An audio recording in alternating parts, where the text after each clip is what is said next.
नमस्कार मंडळी। तर हे आहेत लाल मुळा।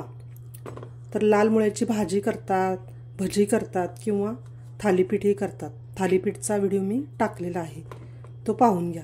तर त्यासाठी मी गाजर थोडं घेणार आहे, टोमॅटो अर्धा घेतलाय, कांदा अर्धा घेतलाय।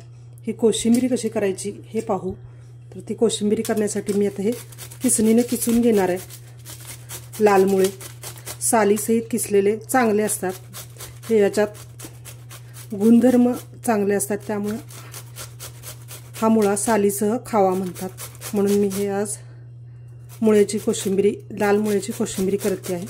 तर हे सर्व मुळे मी किसून घेणार आहे। असे हा लाल मुळा आता किसून घेतलाय, तो आता इथं पिळून घ्यायचा आहे। पूर्ण त्याचं पाणी काढून टाकायचं आहे, असं पाणी निघते लालसर कलरचं गुलाबी।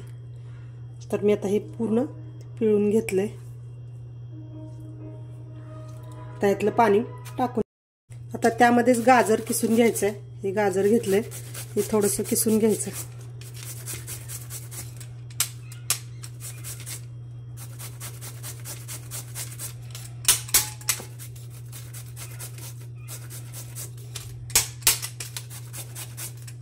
आपल्याला थोडीच कोशिंबीर करायची आहे, त्यामुळे हे थोडंच मी गाजर किसून घेतलेला आहे। त्यानंतर हा कांदा आहे तो घेतलेला अर्धा, तो बारीक चिरून घ्यायचा आहे। एकदम बारीक कोशिंबीरीला चिरायचं आहे।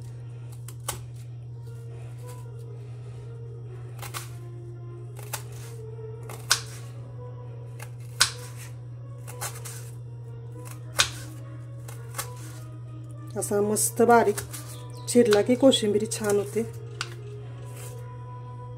त्यात हा कांदा घालायचा आहे।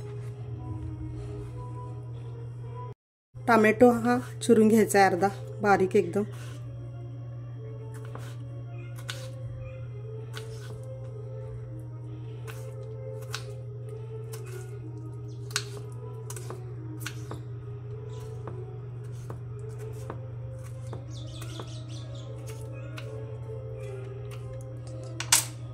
आपण यात घालून घ्यायचं कोशिंबीरीमध्ये। यात थोडीशी एक चमचाभर साखर घालायची, पुरतं मीठ घालायचं आहे। अर्धा चमचा दही घातलंय, कारण कोशिंबीरी थोडीच आहे माझी म्हणून। हे सर्व मिक्स करून घ्यायचं आहे। यात घालण्यासाठी मी ताजी कोथिंबीर थोडीशी घेतली, ती बारीक करून घालायची।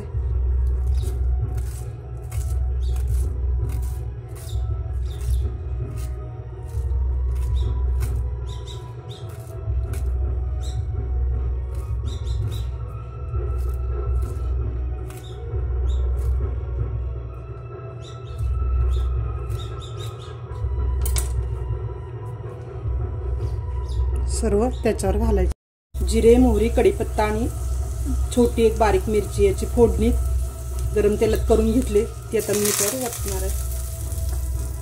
हे सर्व मिक्स करून घ्यायचं आहे छानपैकी। ही भाकरी बरोबर, भाताबरोबर किंवा चपाती बरोबर खाऊ शकता। खूप छान लागते कोशिंबीर।